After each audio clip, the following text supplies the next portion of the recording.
दोस्तों नमस्कार, ये है मार्गदर्शन फॉर सिविल सर्विसेज। मैं अनुराग चौधरी।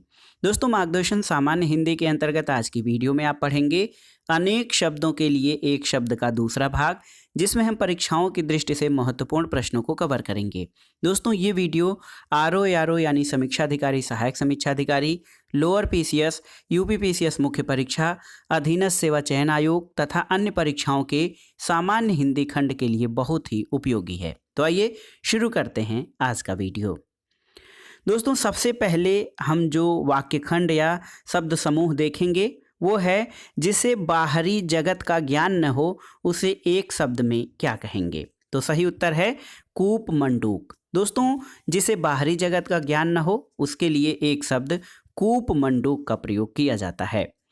अगला प्रश्न है जिसका जन्म उच्च कुल में हुआ हो या जो अच्छे कुल में उत्पन्न हुआ हो उसको कुलीन या फिर अभिजात कहा जाता है एक शब्द में। जो किए गए उपकार को मानता हो उसके लिए एक शब्द कृतज्ञ। जो किए गए उपकार को न मानता हो उसके लिए कृतघ्न शब्द प्रयोग होता है। जिसका कार्य सिद्ध हो चुका हो उसके लिए एक शब्द है कृतकार्य। और कार्य संपन्न होने पर जो अत्यंत प्रसन्न हो उसके लिए एक शब्द कृतकृत्य होता है।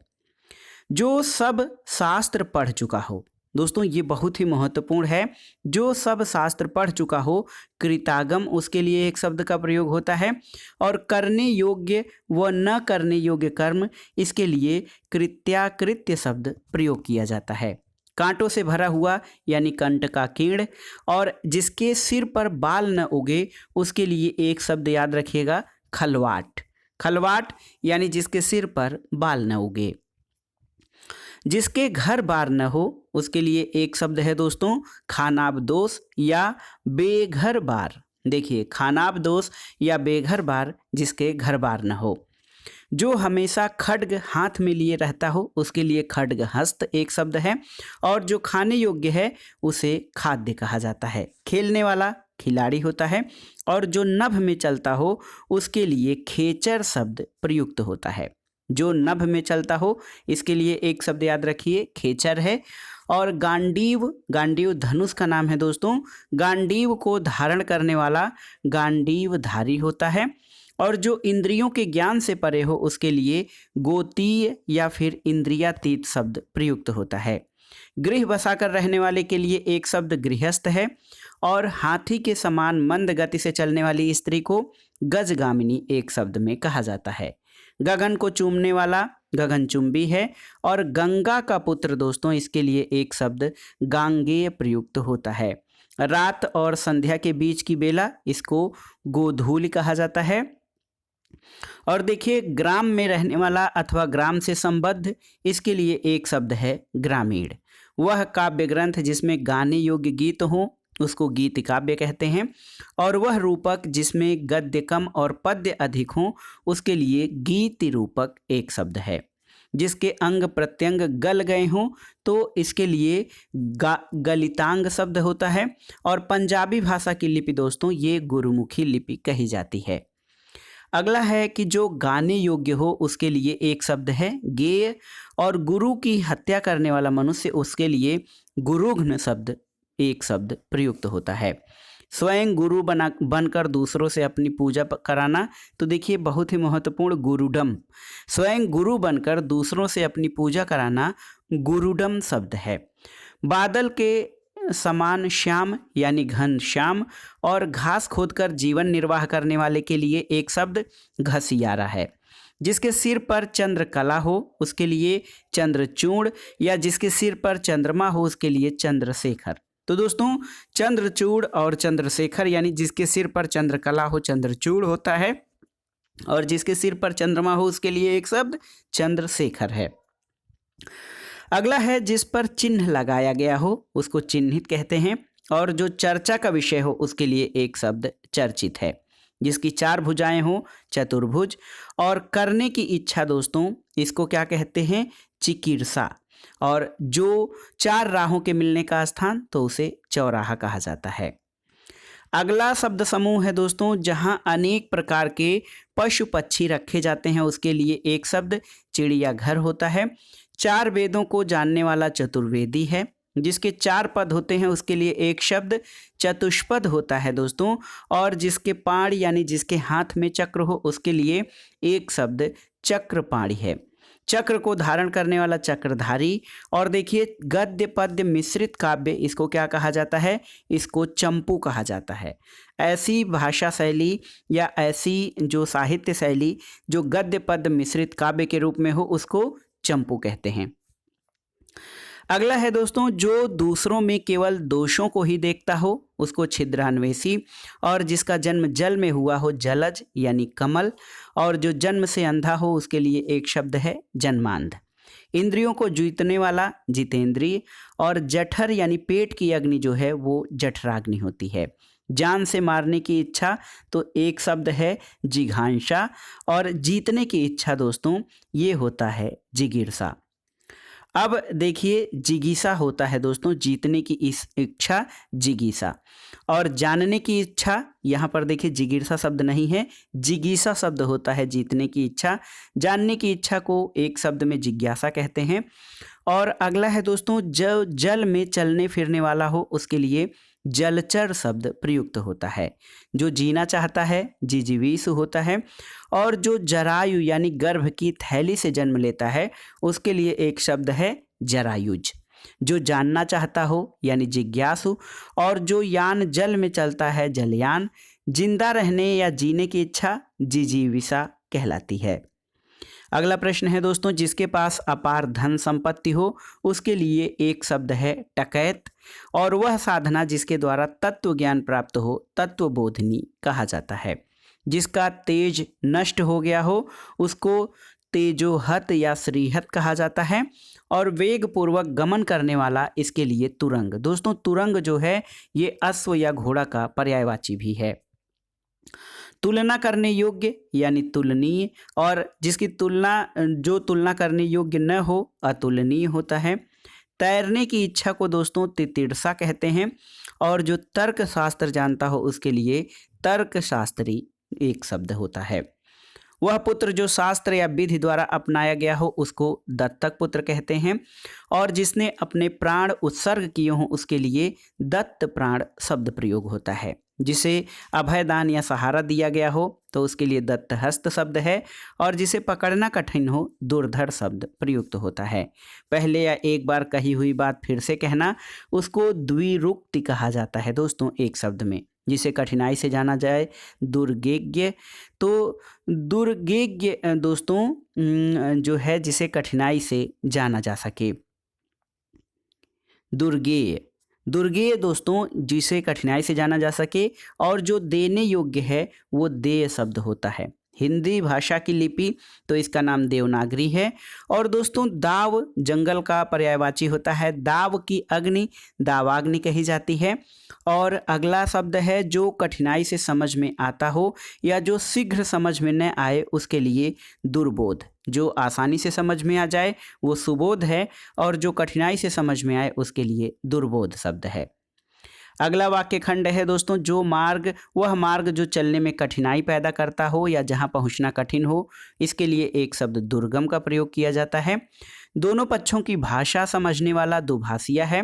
और दीक्षा यानी शिक्षा की समाप्ति पर दिया जाने वाला उपदेश क्या है उसको दीक्षांत भाषण कहा जाता है। पुत्री का पुत्र दोस्तों पुत्री का पुत्र जो है दौहित्र कहा जाता है। और पुत्री की पुत्री दौहित्री है। दिन के बाद दिन तो दिनानुदिन। दिनानुदिन यानी दिन के बाद दिन। 2 पैरों वाला इसके लिए एक शब्द है द्विपद। और जिस स्त्री का भाग्य खराब हो उसको दुर्भगा कहते हैं। जिसका जन्म द्वीप में हुआ हो उसका नाम है द्वैपायन। दोस्तों जिसका जन्म द्वीप में हुआ हो उसके लिए एक शब्द है याद रखिएगा द्वैपायन। और देखने की इच्छा यानी दिदृक्षा। देने की इच्छा दित्सा होता है। और दूर तक देखने वाला इसके लिए दूरदर्शी शब्द प्रयोग किया जाता है। 2 वेदों को जानने वाला द्विवेदी। और जो दमन योग्य हो उसके लिए दमनीय शब्द प्रयुक्त होता है। जिसको लांघना कठिन हो तो ये दुर्लंघ्य होता है। और जो देखने वाला है उसके लिए दर्शक एक शब्द में प्रयोग होता है। जो केवल दूध पीता हो उसके लिए एक शब्द है दुग्धाहारी, और जिसे कठिनाई से भेदा जा सके उसके लिए एक शब्द दोस्तों दुर्भेद्य है, और जिसका दमन कठिन हो दुर्दम्य है। जिस समय मुश्किल से भिक्षा मिलती हो तो उसके लिए दुर्भिक्ष शब्द है, और जिसने किसी विषय में चित्त लगा दिया हो उसके लिए दत्त चित्त शब्द प्रयुक्त होता है। जिसके 10 मुख या 10 आनन हो उसके लिए दशानन यानी रावण को दशानन कहा जाता है। जो कठिनाई से पचता हो दोस्तों दुष्पाच्य होता है, और जो बड़े कष्ट से निवारित किया जा सके दुर्निवार है। जो द्वार की रक्षा करता है द्वारपाल, और जिसे वश में करना कठिन है उसके लिए दुर्धर्ष शब्द प्रयुक्त होता है। जो विलंब से काम करे उसके लिए एक शब्द है दीर्घसूत्री, और जो आसानी से उपलब्ध न हो या जो कठिनाई से मिलता हो यानी दुर्लभ। तेज चलने वाला द्रुतगामी होता है, और वह यंत्र जिससे दूर की चीज पास नजर आए उसके लिए एक शब्द दूरबीन का प्रयोग किया जाता है। बुरा आचरण करने वाले के लिए दुराचारी या कदाचारी शब्द, और जिसके चित्त में दृढ़ निश्चय हो उसके लिए एक शब्द दृढ़ निश्चयी प्रयोग होता है। दशरथ के पुत्र दाशरथ ही होते हैं, और जो कठिनाई से साधा जा सके दुस्साध्य होता है दोस्तों। 2 बार जन्म लेने वाले के लिए एक शब्द द्विज है, और जो देखने योग्य है उसके लिए द्रष्टव्य शब्द प्रयुक्त होता है। अनुचित बात के लिए आग्रह तो उसके लिए एक शब्द दुराग्रह है, और अपने धर्म से गिरा हुआ धर्मच्युत शब्द प्रयुक्त होता है। अगला है जो धर्माचरण करता है उसके लिए एक शब्द धर्मात्मा है। दौड़ने वाला धावक होता है, और धनुष धारण करने वाला धनुर्धर है। किसी के पास रखी हुई दूसरे की वस्तु या धरोहर उसके लिए एक शब्द है थाती, और जो धीरज धारण करता है वो दोस्तों धीर या धैर्यवान कहलाता है। श्रेष्ठ गुणों से संपन्न शूरवीर नायक इसके लिए धीरोदात्त शब्द प्रयोग किया जाता है। शूरवीर किंतु अभिमानी नायक उसके लिए धीरोद्धत शब्द प्रयोग होता है। ध्यान देने योग्य यानी ध्यातव्य, और ऋण न चुकाने वाला उसके लिए नादिहंद शब्द प्रयुक्त होता है। जिसके शरीर पर आघात न हो नासे तुद शब्द प्रयोग किया जाता है, और जो बड़ों का आदर करना न जानता हो उसके लिए निरीश। जिसका कोई उद्देश्य न हो उसके लिए एक शब्द निरुद्देश्य है। जिसके हाथ में कोई उद्यम या काम न हो उसके लिए एक शब्द निरुद्यम। जिसके मन में मत्सर या ईर्ष्या न हो निर्मत्सर शब्द प्रयुक्त होता है। जिसके अवयव न हो उसके लिए निरवयव, और जिस काम के लिए धन न दिया जाए उसके लिए एक शब्द निःशुल्क का प्रयोग किया जाता है। जिसके संतान न हो निस्संतान। जिसकी कोई इच्छा या स्पृहा न हो निस्पृह, और अर्धरात्रि का समय दोस्तों इसके लिए निशीथ शब्द प्रयुक्त होता है। रंगमंच पर पर्दे के पीछे का स्थान तो उसके लिए कौन सा शब्द है आप जानते हैं, नेपथ्य होता है। और आजीवन ब्रह्मचर्य का व्रत लेने वाला उसके लिए नैष्ठिक शब्द प्रयुक्त होता है। जिसका उदय हाल में हुआ हो नवोदित, और जिसकी कोई अवधि निश्चित न हो निरावधि, और दोस्तों देखिए जिसमें हान या अनर्थ का डर न हो उसके लिए एक शब्द निरापद प्रयुक्त होता है। अगला है जिसमें जीव अर्थात जीवन न हो निर्जीव होता है, और जहाँ एक भी मनुष्य न हो उसके लिए एक शब्द निर्जन का प्रयोग किया जाता है। नई ब्याही बधू या जिस स्त्री का विवाह अभी अभी हुआ हो उसको नवोढ़ा कहा जाता है, और जिसका उत्साह नष्ट हो गया हो उसके लिए एक शब्द है निरुत्साह। जो नीति का विशेष ज्ञाता हो नीतिज्ञ, और जिसका कहीं आश्रय नहीं हो निराश्रय शब्द प्रयुक्त होता है। जिसको लज्जा नहीं हो उसके लिए निर्लज्ज शब्द, और जिसका कंठ नीला हो तो उसे नीलकंठ कहते हैं। जिसका कोई सहायक न हो दोस्तों उसके लिए निस्सहाय या असहाय शब्द, या फिर जिसने कुछ खाया पिया न हो उसके लिए एक शब्द निराहार का प्रयोग किया जाता है।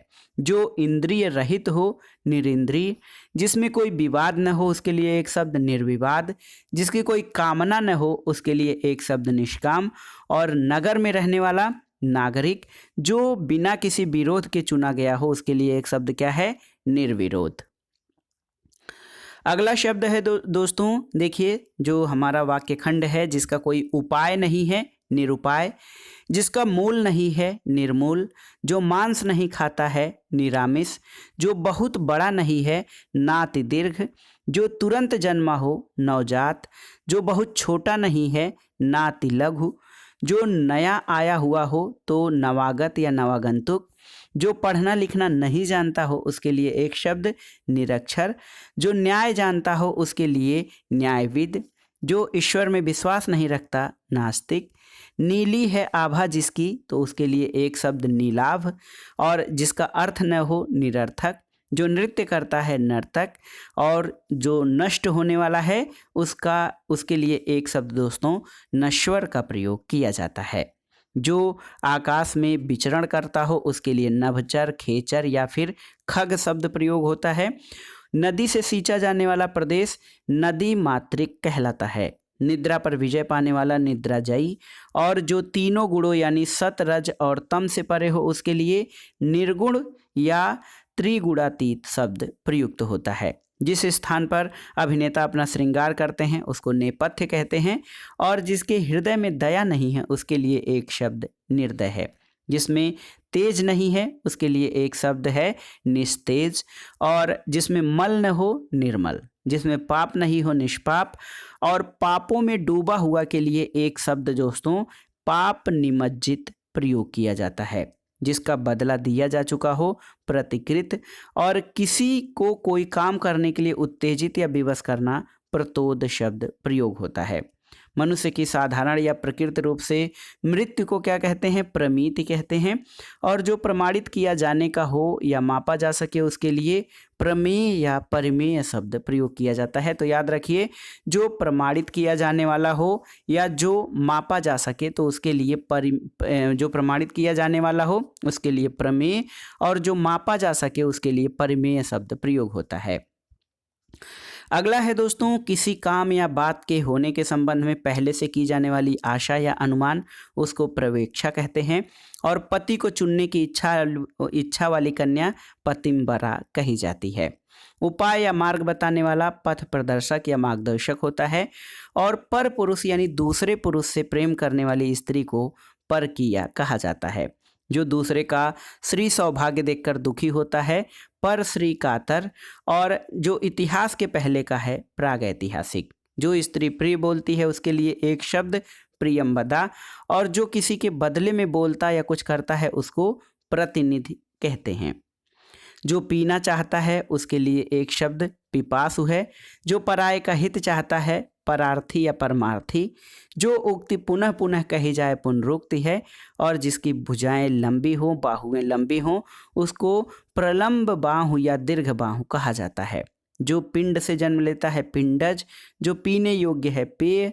पर्यटन करने वाला पर्यटक, और विज्ञान के परीक्षणों के लिए सामग्री युक्त स्थान क्या कहलाता है उसे प्रयोगशाला कहते हैं।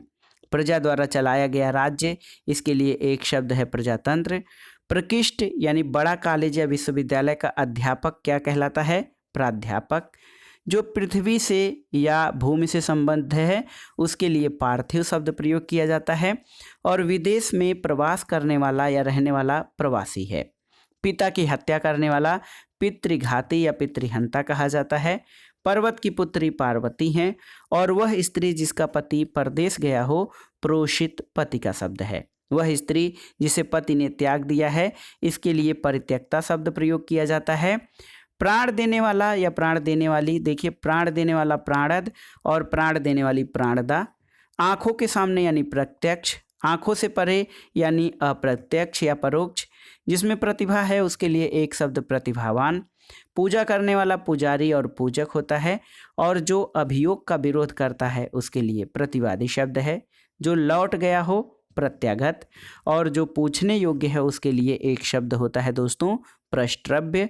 और जो कथन पुस्तक के आरंभ में लिखा जाता है उसको प्राकथन या भूमिका या प्रस्तावना कहा जाता है। तो जो कथन पुस्तक के प्रारंभ में लिखा जाता है उसके लिए एक शब्द प्राकथन है।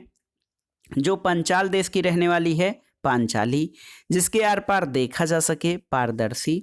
वह ध्वनि जो कहीं से टकरा कर आए उसके लिए एक शब्द है प्रतिध्वनि। पिता और प्रपिताओं से संबंधित तो पैतृक। और मार्ग में दोस्तों खाने के लिए जो भोजन रहता है उसको पाथेय कहा जाता है।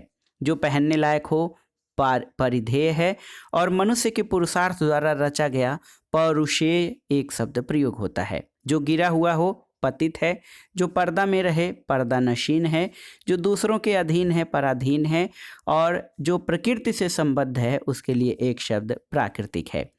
दोस्तों देखिए, लास्ट में जो हम शब्द देखने जा रहे हैं ये बहुत ही इम्पॉर्टेंट है। शिष्य का शिष्य, तो उसके लिए प्रशिष्य शब्द का प्रयोग किया जाता है। तो चेले का चेला, उसके लिए एक शब्द है प्रशिष्य। दोस्तों दोपहर के पहले का समय पूर्वाह्न होता है और बहुत दिन पहले ब्याही स्त्री को प्रौढ़ा कहा जाता है। दोपहर के पहले का समय पूर्वाह्न है, दोपहर के बाद का समय अपराह्न कहा जाता है। तो दोस्तों ये था आज का वीडियो। इसमें आपने देखा सभी या विभिन्न परीक्षाओं के लिए उपयोगी और महत्वपूर्ण वाक्यांश के लिए या शब्द समूह के लिए एक शब्द का जो है दूसरा भाग, जिसमें हमने परीक्षाओं की दृष्टि से उपयोगी और महत्वपूर्ण शब्दों और शब्दांशों का चयन किया जो आपके आगामी परीक्षाओं के लिए बहुत ही उपयोगी है। वीडियो आपको कैसा लगा हमें कमेंट बॉक्स में ज़रूर बताइएगा। वीडियो को लाइक करें, शेयर करें और इस चैनल मार्गदर्शन फॉर सिविल सर्विसेज को सब्सक्राइब करें। वीडियो देखने के लिए धन्यवाद दोस्तों, नमस्कार।